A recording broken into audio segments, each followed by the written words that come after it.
Welcome to the Mind Your Career webinar series. My name is Rachel Burkhan-Rammelfinger, and I work with the career development team here at the University of Chicago in Hyde Park.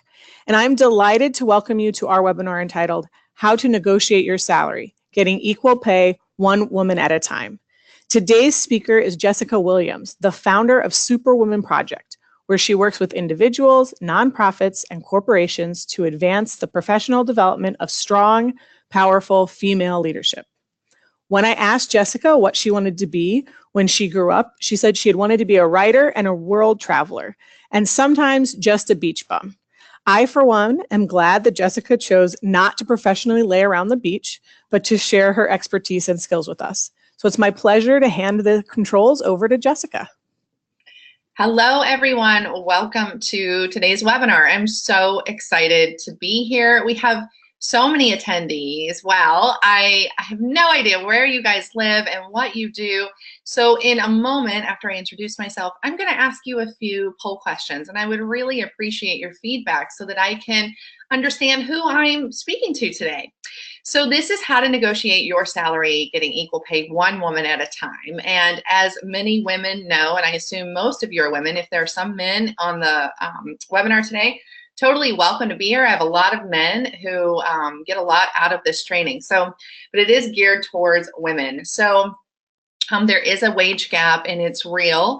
The average woman makes anywhere from 75 to 79 cents to every dollar another man earns. And if she's an African-American woman, she makes about 54 cents to every dollar a man earns. So the wage gap exists. And I believe that the way to close it is by getting equal pay one woman at a time. So it's your responsibility to negotiate your salary. So let's get started.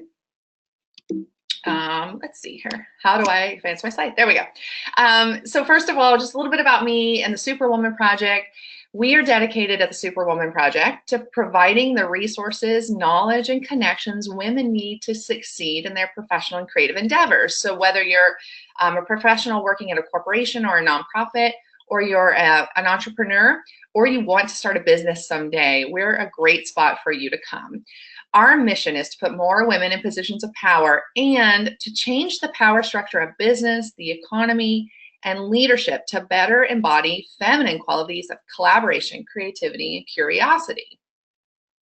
We measure our success not only by how many women are in executive and political positions around the world, but also how equal does it all feel? Do women feel like they are being taken seriously? Are we bringing men along with us? Do females in business and leadership have equal pay, equal opportunity, and an equal voice? And can women be women without having to act like a man to get ahead?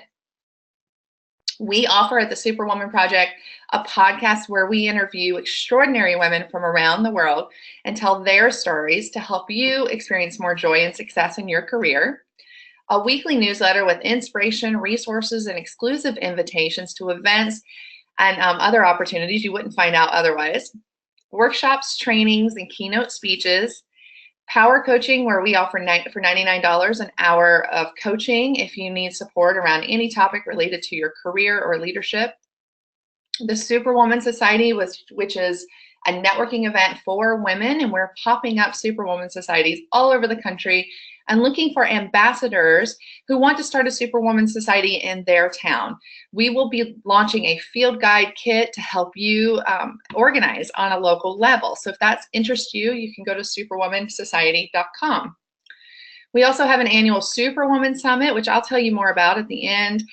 It's a 3-day event to support the leadership development of strong, powerful women, and that's October 19th through the 21st in Portland, Oregon. And you can register for that at superwomansummit.com.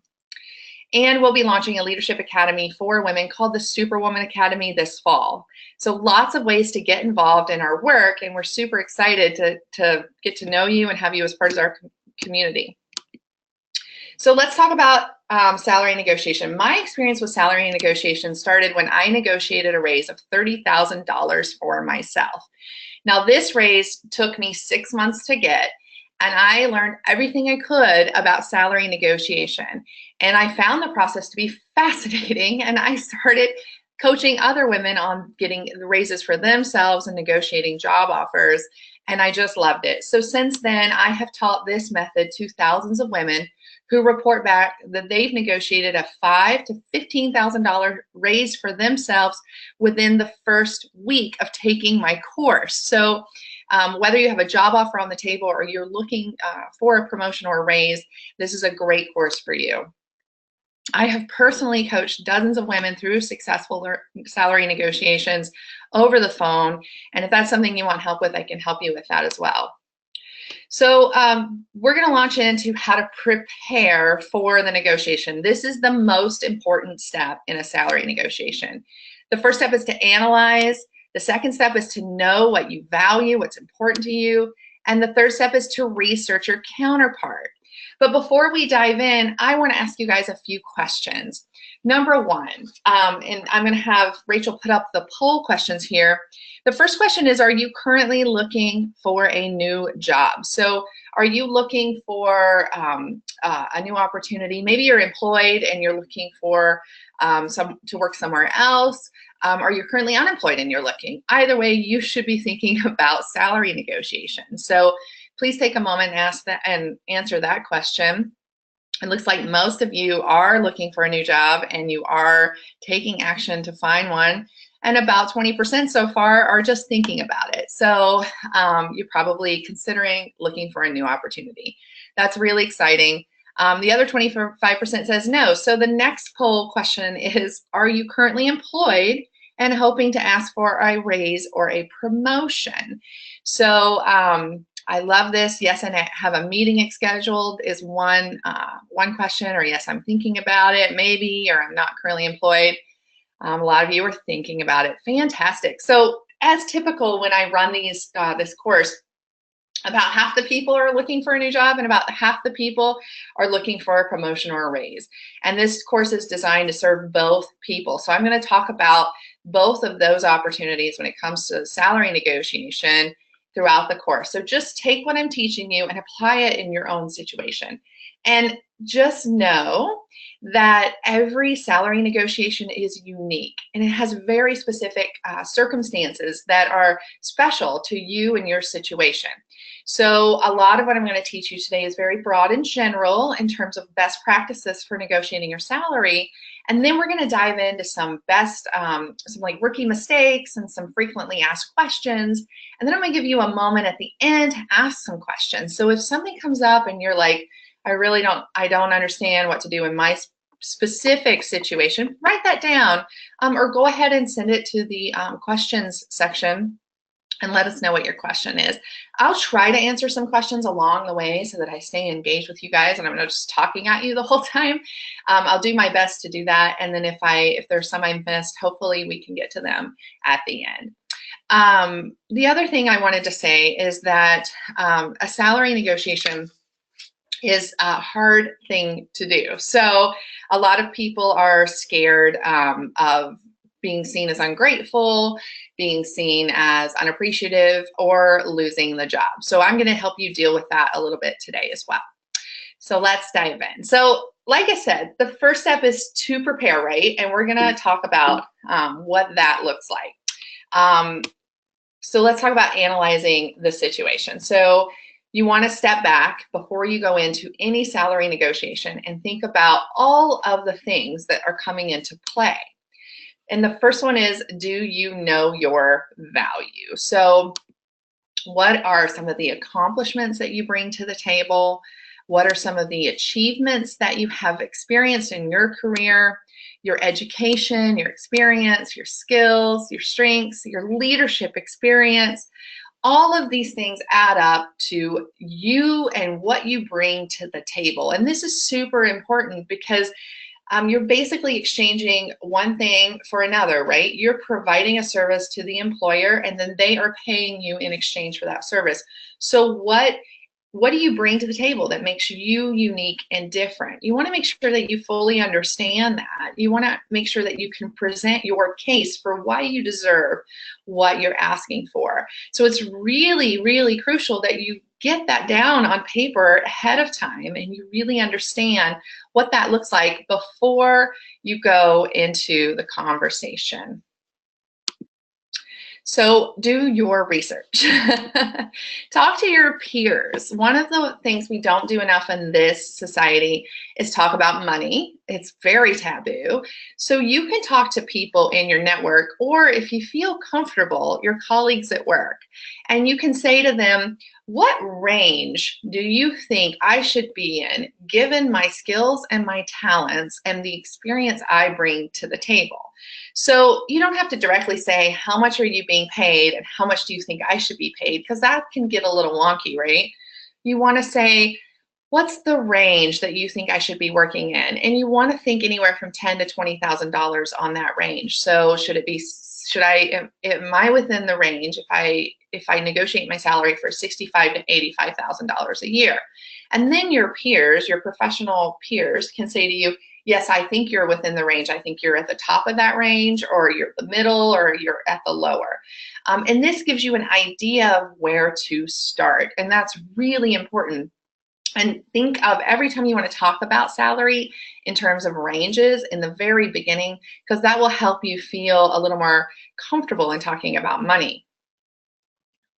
The other thing I want you to do is consult some resources. So you have a lot of resources available to you online now.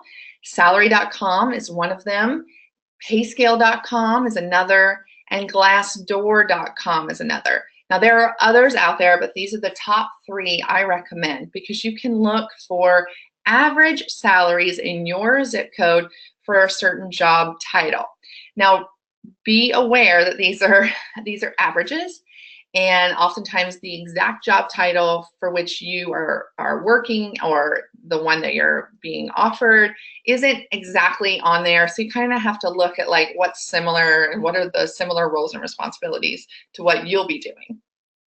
But you can get a general idea of what the going rate is for the service that you're providing to your employer. And you want to start to think of yourself as a freelancer, an entrepreneur. You want to start to think of your career as your own business. So the way the economy is right now, you are responsible for taking care of yourself. Gone are the days where we work one job year after year after year, right? Most people get a new job every 1 to 2 years now. The research shows the turnover is very high. So you are responsible for governing how much you charge an employer for what you bring to the table. I hope that makes sense to you. I can kind of see your questions. There, just so you guys know, I'm having a little trouble seeing them, so I'm probably not going to answer them in real time. They're a little cut off. So, oh, there we go. I figured them out. Will you receive the slides following the webinar? I'll be happy to share those slides with you. You should definitely take notes. And then, oh, there's a longer question. I'll try to get to some of these longer questions towards the end, okay? All right. So knowing what you value, what is important to you, is the next step. So there's what you are worth in the marketplace, right? And now it's what's important to you when you go into this conversation. So some women say, well, I want financial security because I want to be able to pay my mortgage, take care of my children, or invest in travel or a new car, or fancy vacations. Whatever it is for you, you want financial security. That is a value. The next one could be freedom. I want the freedom to work from home, to work remotely, to have flexible hours. Another one is flexibility. So a lot of women have children or elderly parents, or a disabled individual living in their home, or for some reason need a flexible schedule to help take care of others. And this flexibility can be something you negotiate on. A lot of women tell me, I want leadership opportunities. I want an opportunity to grow at my organization. That can be something you negotiate for. Creativity. I want more creativity, more creative opportunities at work. I want to take on fun, new, interesting projects, and I want to be engaged with the work I'm doing and the new things that are going on at my company. You can negotiate on that as well. Recognition. So some women tell me, I want to be in the spotlight. I want to be a thought leader. I want the opportunity to speak on stage, to win awards in my community. That's something you can talk about in a negotiation. And then growth potential. So do I see a pathway to leadership at this organization?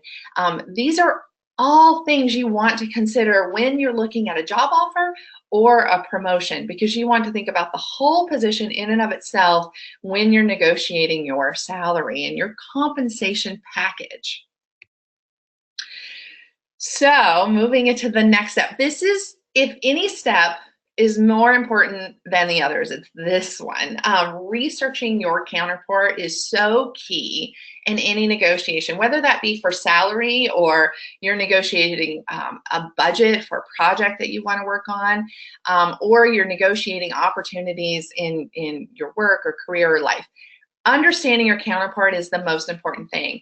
In fact, Fisher and Yuri, who wrote the book Getting to Yes, which is a book I highly recommend if you are really wanting to take this to the next level, they say the ability to see the situation as the other side sees it, as difficult as it may be, because that can be really hard sometimes, is one of the most important skills a negotiator can possess.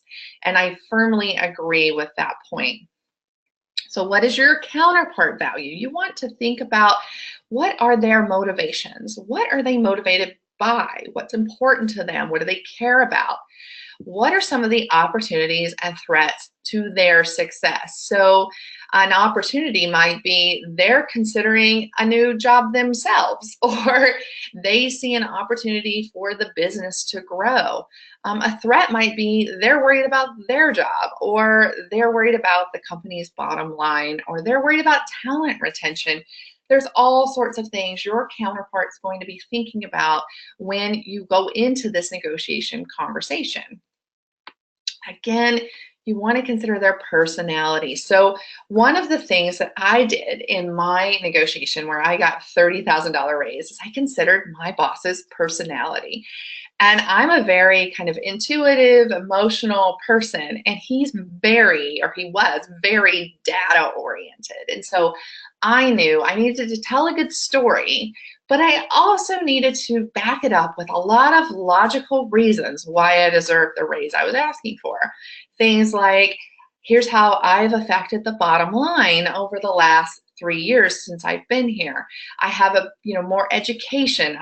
Here's the numbers. I actually laid out a spreadsheet and showed him the difference between the amount of profit we were making from the time I walked in the door to the time when I was negotiating my salary, and what a difference I had made on the company. And that really appealed to his personality, his desire to see the facts, right?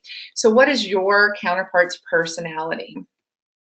And then you want to look at the whole situation.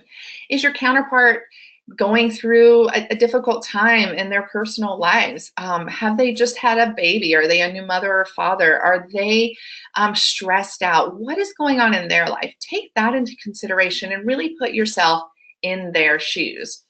And I know for those of you out there, because about half of you told me that you're not looking to get a raise or a promotion, but you're looking for a new job. And you might be saying, well, I don't know my counterpart very well because I've known them only in a couple of interviews. And that's okay. You still want to be thinking about this. So I want you to sit down and ask yourself, what do I know about this person so far? What do I know about this company so far? What can I find out on the internet that maybe they haven't necessarily told me? Or what are some of the questions that I can be asking to understand the opportunities and threats to their success at their company? So you want to still consider this if you barely know the person. It's still really important. Put yourself in their shoes. So some other questions you want to ask that could give you more leverage is, how well is the company performing in profit and loss? So is the company successful? Are they struggling? This is going to give you an indication of how likely it is that they will give you the salary that you're asking for. If they're struggling right now, it might be a really hard time to ask. Not saying you shouldn't ask, but you want to take that into consideration. Is the company operating efficiently? Are they struggling? These can give you more leverage. Is the company retaining talent? So are they having a hard time getting the talent they want? this can be something you want to take into consideration, because this can give you more leverage if you know there's a lot of turnover or they struggle to hire people. You know, going in, if they value your work, you have a good relationship with them, and you are asking for a raise, you know, going in, hey, there's a good chance I might get this raise, and it can kind of boost your confidence a little bit. The other question you might want to ask yourself is, how is the industry performance overall? So if you work in a world like solar panels or wind energy, where the demand can go up and down depending on the policies of the current administration, you might want to look at what's the industry performance overall, and what are the opportunities or threats coming down the pipeline that I want to consider. Is this a place for me to grow, and how can I use that information to leverage this conversation? What is competition like? So you want to know, hey, what's the competition out there like for what I do? So there's a lot of people, like my husband, for example. He's very specialized in the work that he does, and there are very few people in the world who do what he does, right? And so he went into his latest salary negotiation that he did about a year ago, and he felt really confident that he could ask for what he wanted because there were so few people in the marketplace that could give what they needed, right? So what is the competition like in your industry? Are there possibilities for growth or risk of decline at the company? So this is just all things you want to consider when you're thinking about the other side and how they view this conversation. Other trends you need to consider in the industry. Have you noticed some ups and downs? Is now the best time of the year to have this conversation? Would there be a more appropriate time? All these things you want to be considering. Also, what do you know about your counterpart? What motivates them? Again, are they driven by numbers or feelings? Do they seem stressed or relaxed right now? Is today a good time to have this conversation? Are they a big picture thinker, or are they more attached to the details? You know, just these are all questions to get you thinking about the way the other side sees it. And this one I threw in more recently because I think it's really important. What do you expect them to say during this negotiation? So I want you to sit down before you go in and go, if I were them, what would I say? What questions would I ask? If I were them, how would I respond? And I want you to just jot down what your kind of gut, your intuition tells you about what they might say, and then prepare counterpoints to that. Okay? The next step is to know your bottom line. So your bottom line is basically your walk-away point. It is the least you are willing to accept, and you want to know why you're willing to accept that amount and no less.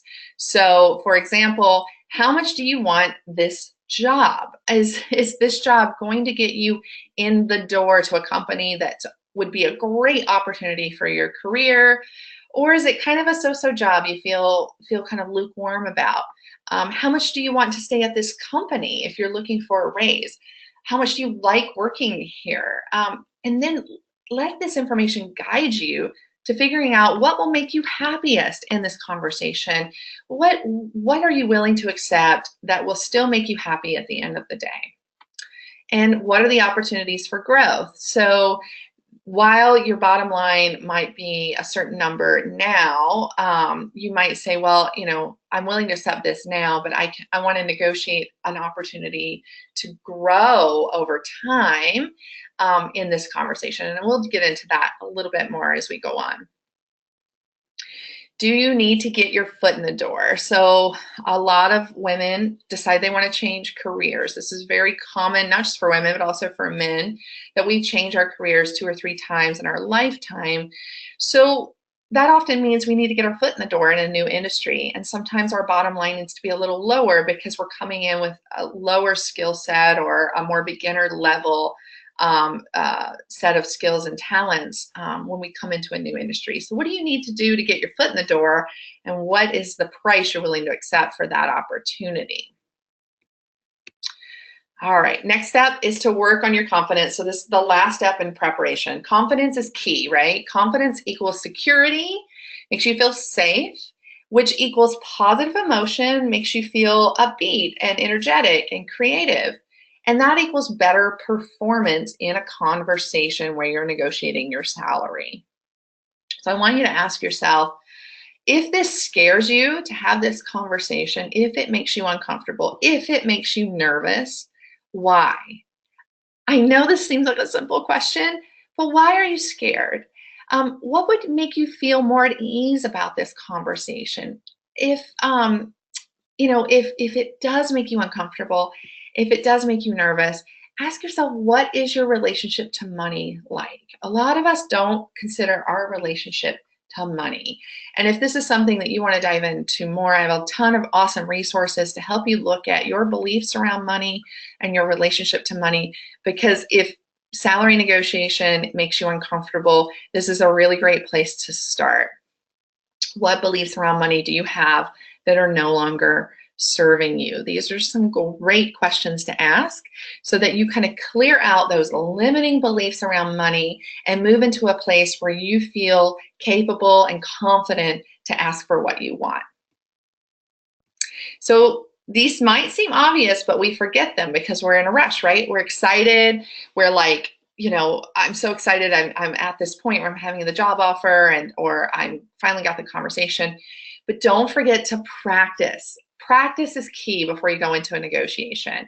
Write it down if you have to. Write down your talking points, what you think you want to say, what their counterpoint might be, how you would respond if they said this or they said that. I've had clients that did pages and notes so that they were just like fully prepared for any circumstance to come up, right?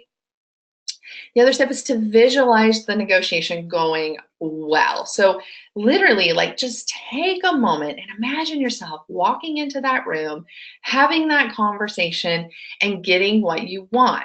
Proceed as if success is inevitable. Assume this is going to work, and that will help your confidence so much.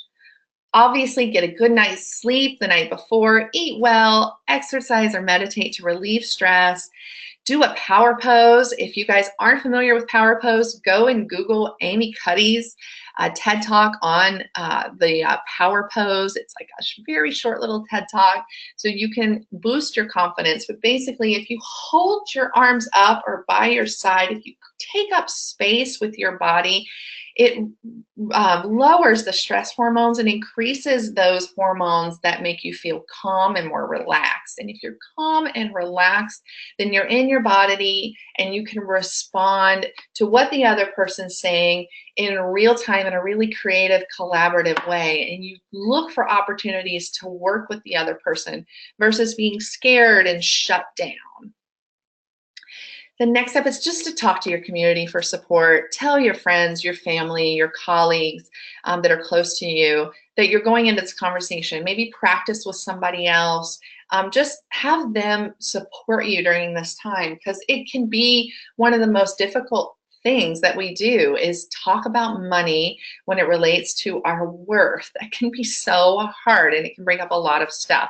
So make sure you have a lot of support during this time. All right, I'm just going to take a sip of water and we're going to talk about during the negotiation. So what do you want to do during the conversation? Expressing gratitude is the first step. We're going to get into this. Collaborating with your counterpart is really important. Getting creative and exercising patience. These are all really important during a negotiation. So let's talk about expressing gratitude. Now, when I say expressing gratitude, I do not mean humbling yourself to the other person or being self-deprecating, right? It more is like, hey, I'm so excited for this opportunity. If you have a job offer on the line, it's, I really want to work at this company. Thank you for the opportunity.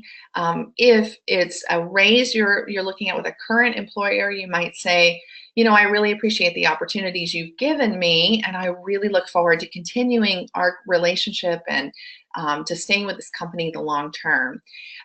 You might just do that in a way so that it expresses kindness to your counterpart, and it really starts to ease their tension around negotiation, because I can tell you most people don't like negotiation even if you're on the other side where you're the one giving the money, right? Most people get nervous when it comes to conversations about money. So they're just as nervous as you are. Let's assume that, right? And so you want to make them feel more comfortable by saying, hey, I'm excited to be here, and I'm going to be really kind and generous during this conversation, kind of setting that tone. Another thing you can do to set that tone is to express compassion for their situation. So it's like, I'm really excited to be here. I know this has been, a tough year, or you just had a baby, you're exhausted, you're going through all of this, I know it's been a stressful week. Just something to say, hey, I get where you're at, where you're coming from, and I'm putting myself in your shoes. This can be a great way to kind of diffuse any tension. You want to show that you understand their position. So an example would be, I'm so excited to be here. I really appreciate this opportunity. I recognize right now is maybe not the best time to have this conversation because you just had a child, and I know you're not getting enough sleep, and we got this project on the line and everything. However, so that does something. It says gratitude and kindness and compassion and understanding, and again sets that tone.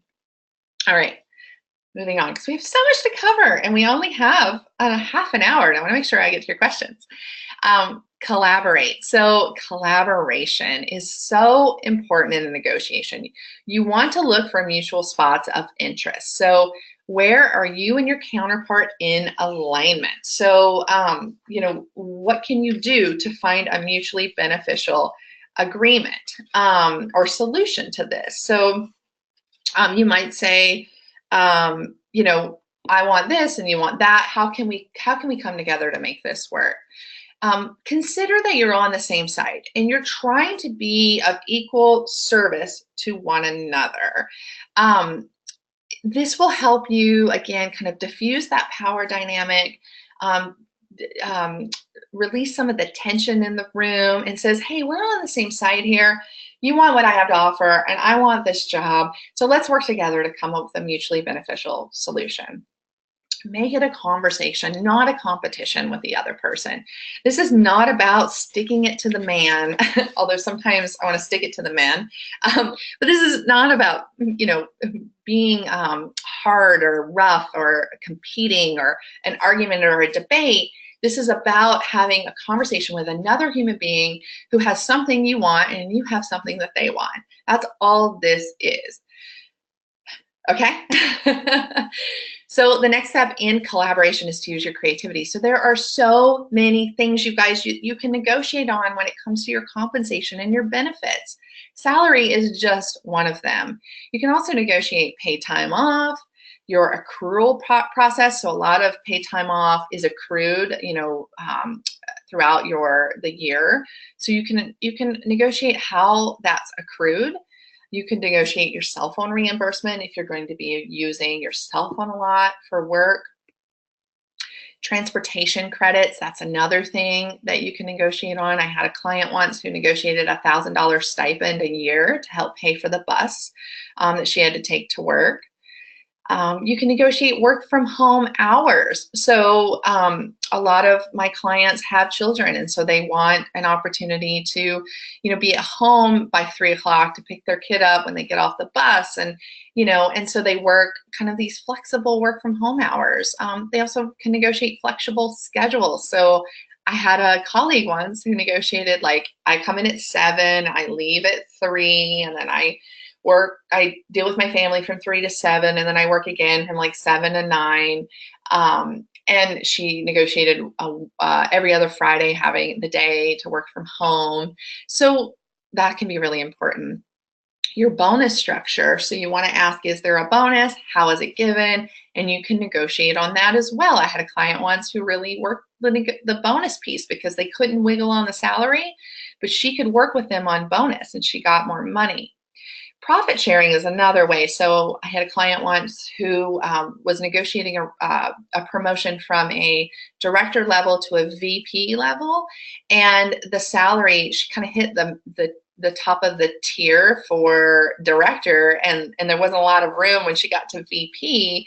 So she negotiated some profit sharing in the company. So that's another thing you can do.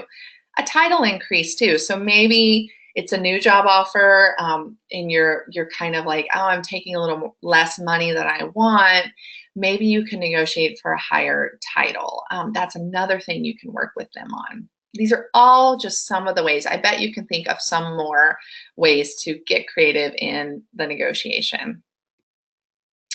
All right, the next step is to be patient, because salary negotiations can take a while. So take your time. Sometimes they can take days or weeks because people have to reschedule meetings, or they have to go back to their boss and have a conversation. The $30,000 raise I got took me 6 months. So the first part of the conversation took a month. And then I negotiated the opportunity to renegotiate the salary again in 6 months. So it took me technically 6 months to get $30,000. So I had to be really patient. The important thing during this time is figure out how to manage the uncertainty. Look for ways to relax.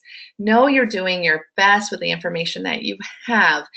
This is about self-care. You've done the best you can. Now you just have to be patient and wait. Follow up accordingly and appropriately. But they need some time to think it through. So make sure you're managing the uncertainty.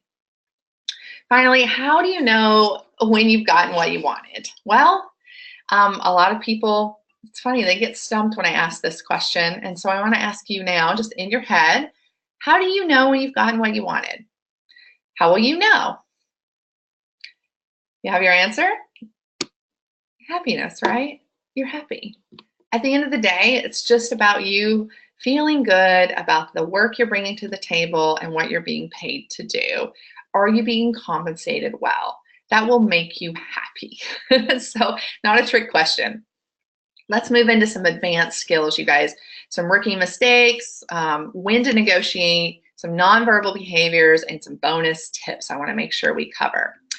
And then we'll get into the FAQs. So some rookie mistakes I see people doing is they don't negotiate at all. So a lot of women tell me, oh, I'm just so excited to have a job offer. I can't jeopardize that by negotiating.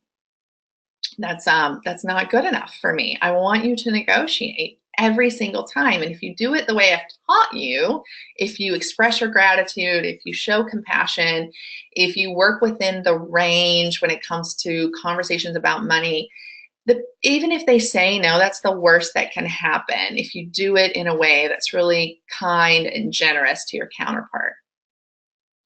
If you turn it into an argument, I don't expect anybody to do this if you followed the steps here. Obviously, don't argue with the other person. Don't turn it into a competition. This is a huge rookie mistake. It's women don't practice. Like, I'll be fine. I'm just gonna, shoot from the hip, do it on the fly. That's a big mistake. If you don't do your research, if you don't go in prepared, knowing what you're worth, what your counterpart, what their situation is, and what you're gonna say, that's gonna be a big fail. If you forget to express your gratitude, a lot of my clients, they get so excited that they're in the conversation, the job offer's happening, and what are they going to say, and what's the counterpart going to say, that they totally forget the part about like expressing gratitude and generosity and kindness. So don't forget that part. It's super important. It's like a basic communication skill just to get people to diffuse the tension and fear in the room so they can actually hear you and you can actually hear them. Another thing I see a lot of people doing is they forget to express their interest in the position. So they're so focused on the negotiation piece and how much money am I going to make and who's going to say what and what's going to happen. They forget to say, hey, like, I'm so excited to be here. I love this job. I love working for this company. I can't wait to get started. Thank you for this opportunity. Like, that level of enthusiasm goes a long way when you're having this conversation. So just don't forget to do that. Again, I see clients failing to see it through. So they get super nervous. They do the first part of the conversation and they get the uncertainty so hard, the waiting is so hard that they forget, like, they just like, I don't want to do it. It's too hard. And they won't hold space for the conversation to unfold. So they just fail to see it through. Don't do that. Don't fail to see it through. Some opportunities to negotiate your salary that are going to come up throughout your career are during a job offer, during a performance review, so your annual review.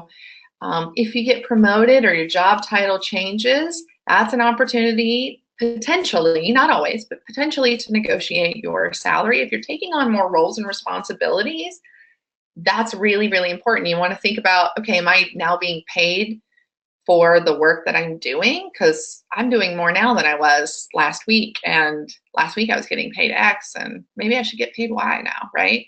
That's a good time to open up that conversation. If you're moved into a management role, so you go from not managing people to managing people on top of your daily roles and responsibilities, that's a good time to negotiate your salary. A lot of companies, particularly in Seattle, where I live, and Portland and San Francisco, a lot of startup companies, they get bought out, and there's a lot of turnover, and there's layoffs that happen oftentimes when a company gets bought out. So you want to be very thoughtful during that time about your job and your job security and your salary. So making sure you're having conversations with your new employers, your new boss, talking about your goals, your enthusiasm for the job, making sure that they are advocating for you in the rooms where conversations are being had and you're not present, when your manager, boss, or supervisor changes, so your boss leaves, another boss comes in, making sure you're having that conversation. Here are my career goals. Here's the conversations I had with my boss previously. Here's where I want to be, and my compensation and my title and my roles and responsibilities. Having kind of a continual conversation with your leadership or your management is super important. Some basic nonverbal behaviors I want to make sure that you guys are aware of is to show your hands. So classic research says that when people can see your hands, they trust you more.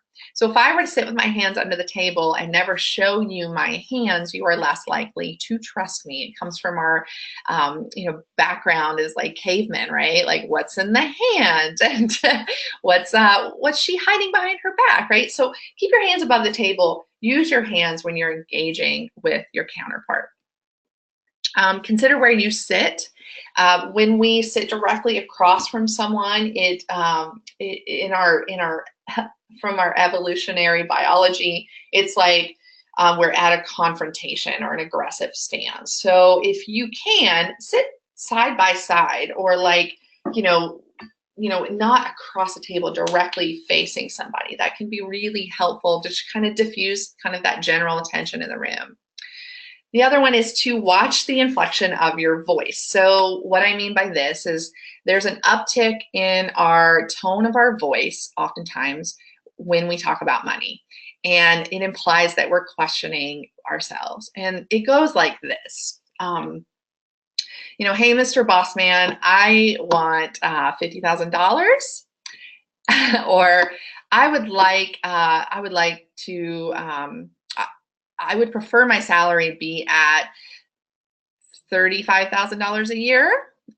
It implies like a question. I hope you guys can see that, versus like, I believe my salary should be at $50,000, right? It's just like that even tone, inflection of your voice. Your voice is really important. And then you go up, it implies doubt, and then it'll instill doubt in your counterpart, and you don't want that, right? Some basic bonus tips, you guys, is just to trust your gut, your intuition. When in doubt, ask for time to think about it. So 24 to 48 hours is acceptable time to think about a job offer. So, or even a raise, right? One of the things you can say is just like, that's, if you get nervous and you get flustered and you don't know what to say, and you feel like, I don't even know what my intuition's telling me. I forgot everything I practiced. I don't know what to say. Just say, that's great. Thank you so much for the offer. Can I have 24 hours to think about it, or 48 hours to think about it? Or can I think about it over the weekend? I just, want to talk to my mentor, my coach, my partner. Just want to reflect on that. So that's pretty standard. And that gives you some time to kind of go back to the drawing table and come up with your counter offer if you want a counter offer, or to look through the compensation package that they've offered, right? And to decide, hey, do I really want to negotiate, or, and what is that conversation going to look like?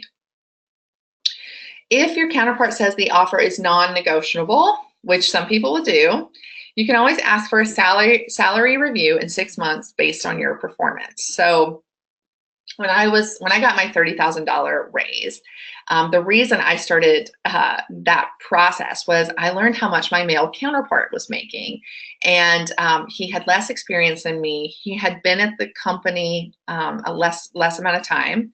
I had a master's degree and he did not. I supervised some of his work, and he made about $25,000 more than me. And I was pissed.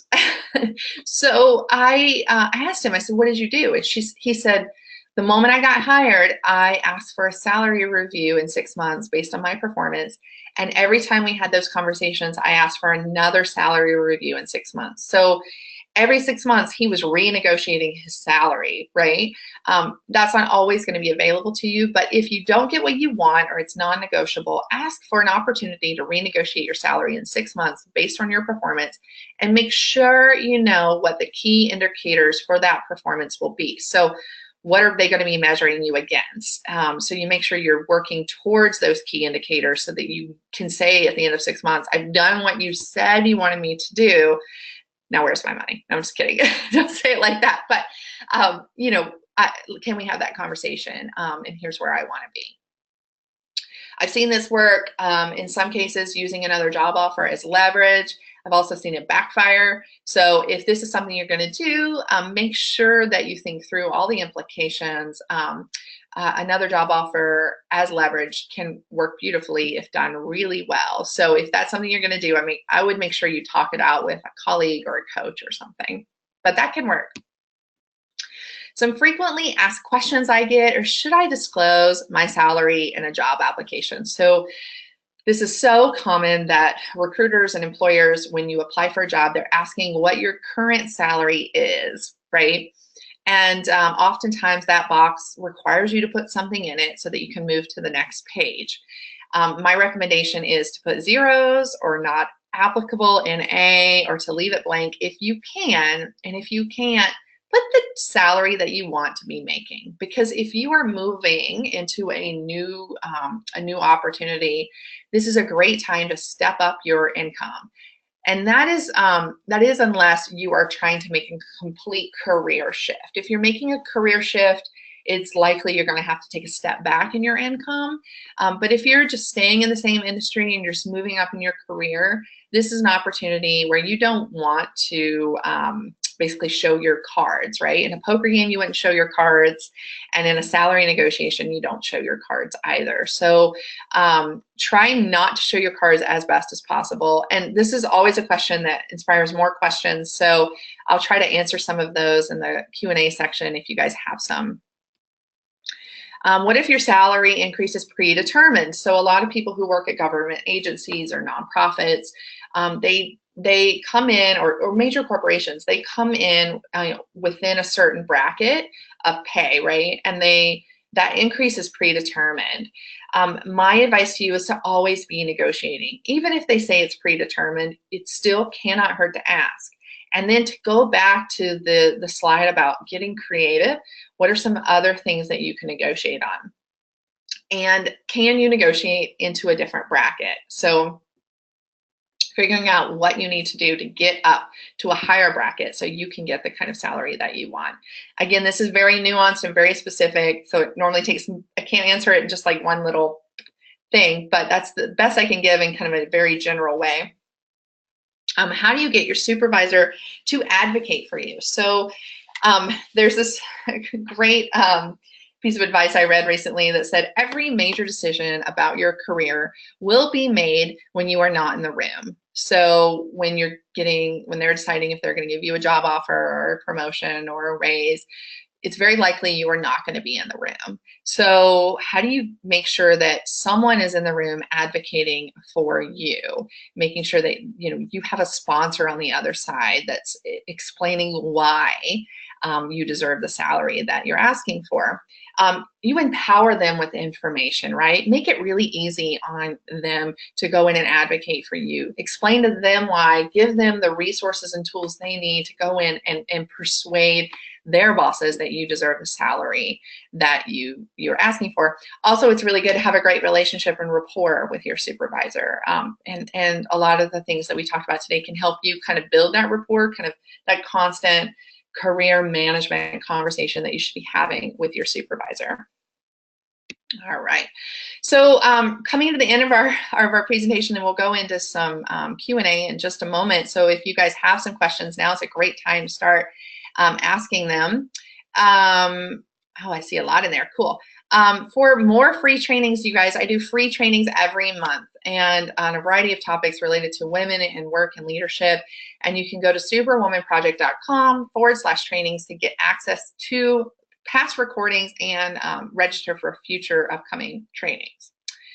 And the Superwoman Summit is happening in Portland, Oregon, October 19th through the 21st in downtown Portland. It's a 3-day event to support the professional development of strong, powerful women. We have over 25 speakers coming from around the country to help you. It's a beautiful, intimate experience. We have about 200 women attending. We have receptions and great wine and parties planned. It's a fantastic way to engage with other women around your professional development. If that interests you, go to superwomansummit.com. Okay, so I'm going to try to get some of these questions. There's a lot of questions in here. Let's see here. Let's see. So someone said, I help manage the budget for my department, so I have a lot of information about how our department is very much over budget and has no money for raises and salary increases. I also know everything about my peer's salary. How do I make my case given my in-depth knowledge? I don't want to exploit my position to just get what I think I deserve. That's a great question. I've never had that one asked before. So my recommendation is, obviously don't lay that out on the line. Like, I know what this person's making and I should be making this. However, that does give you a lot of leverage. So let's just set that information aside. And I want you to go back to the beginning of my webinar here and think about, okay, given your particular skill set, your experience, how you've affected the bottom line, what do you think you ought to be deserving? Not knowing what everybody else is making. Where do you think you should be at? What's the range that you feel like you should be at? And then negotiate in that. And I'm sure that other information that you have is going to influence that a little bit, because you're going to know, hey, like, what's available, that sort of thing. And just by the way, when I negotiated that $30,000 raise, I also knew all the salaries of my peers, and I managed the budget for my company. So I still managed to have that conversation. But what I was able to do, because I had access to that information, was show, like, in very detailed ways how it affected the bottom line, how my work affected the bottom line, how I could make a difference to the profit margin in the company. I mean, I really used and leveraged that information to my advantage to give a very in-depth presentation for why I deserved what I was asking for. All right. How do you negotiate when you feel you are on the back foot when you start, i.e. the employer knows you really need the job?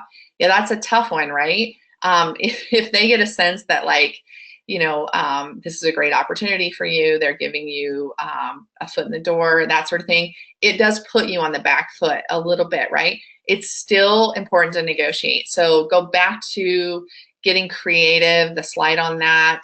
Go back to thinking about your bottom line and what you bring to the company that's unique and special and different, and what the value going rate is in the marketplace. And at the end of the day, again, this is about you being happy. And so look at the whole experience. Is this a job you're really excited about? What's the compensation that you feel like you deserve given your skills, talent, and experience? And then find out, what that range is and work within that. Again, sometimes we do have to take one step back to take 2 steps forward.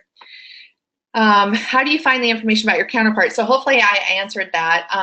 But if you don't have access to lots of information about your counterpart, some of the things to do is just go on LinkedIn, Google the company, look at any press releases on the company so you understand the opportunities and threats to the company's success. Make sure you research online the trends in the industry in which you're working. And this is really important, and I haven't really mentioned this very much, but during the whole job offer conversation, so this is specifically for people who are looking for new jobs, during that whole conversation, you better already, like from the get-go, be thinking about your endpoint, your end game, which is the salary negotiation, right? You know that's coming if the job offer is coming. So throughout the interview conversation, you need to be asking questions along the way so that you're gathering information about the company, so that you understand their position, so that you understand the person who's hiring, what are their needs, what are their struggles, what are their opportunities, so that you can use that in the negotiation conversation. So make sure you're asking those questions along the way. How do you recommend revising a resume if one is targeting a job search for a remote telecommute position? Or is this something you should negotiate after you get the job offer? I'm not sure I understand the question about revising a resume. But you know, once you get the job offer, you should be having that conversation if you want to telecommute. Again, that's should be part of the compensation conversation. A job that I was offered that I would have liked to have taken had a very low salary, and they are not willing to adjust. I declined, but said I would be open for other opportunities with a higher salary down the line. Suggestions for this type of situation. I think, you know, it sounds like you did the right thing. You made the right decision for you. You know, again, it's expressing your enthusiasm for the company, your desire to work there, building relationships, continuing the conversation with that company down the road, even though you've declined the first offer. I've seen a lot of people, you know, continue conversations with employers even long after they've been maybe passed over for an opportunity or they've declined an offer. So just continuing to build that relationship with them, checking in, saying hello, going to events that they host or taking someone out for coffee and informational interviews. Just keep building that relationship. Timing to ask for a raise during annual performance review process or separate from the annual process. So yeah, that's a great question. So you know, again, you're gonna have to try to trust your gut on this because I don't have all the facts, but you know, most of the time you want to have that conversation during a performance review, whenever that is. That's the perfect opening for having that conversation. So you're looking for openings, right? Where are there openings that I can fit this conversation in? If it doesn't make sense for whatever reason in the annual review process, then set aside, like request some specific time to have this conversation, so that, you know, you're at least having the conversation. All right, any advice on negotiating salary for women working in nonprofit or social service world? Often in these fields, it feels like we get a low pay because we're working for the greater good attitude. How can we negotiate for our worth while still considering the limits of the tight budgets of the place that we work? I mean, again, saying to them, I understand where you're coming from, really expressing a lot of appreciation and compassion and understanding for your counterpart, and still asking is really important. Oftentimes they can find the money, and they will pay you more money if they feel like you're worth it and they don't want to lose you. So you want to consider that. Someone says, I didn't negotiate my job offer. How soon is too soon after accepting a job offer to ask for a raise? I mean, in that situation, you're going to have to, again, kind of trust your gut, because I feel like I'd rather do some coaching around that. But I want you to check in with yourself. How soon do you feel is too soon after asking for a raise? Do you feel comfortable having that conversation? Maybe it's something you could say, I'm going to have that. Like, can we have that conversation 6 months from now? Building that relationship with your boss or your supervisor so that you can kind of continue that conversation. Great, Jessica, thank you so much. We're at 1 o'clock, so we do need to, I know there's so many questions. So I don't know if you ever do this presentation again, how might folks follow up to learn more? Yeah, absolutely. So I'm actually literally in the midst of building a course for this, like an online course. So, stay connected with me at superwomanproject.com.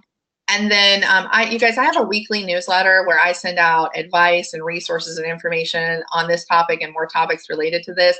And you can register for that at superwomanproject.com. So make sure you're on my newsletter if you like what I've done today, so you can stay in touch, okay?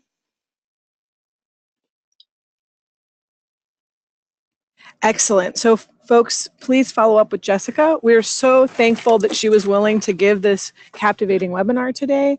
So thank you again, Jessica, for donating your time to us. And just stay tuned in April. We have a couple other great webinars. The next one coming up is Overcoming Stress in the Workplace. And followed by that is LinkedIn 101. So I hope you'll look out for our other captivating programs.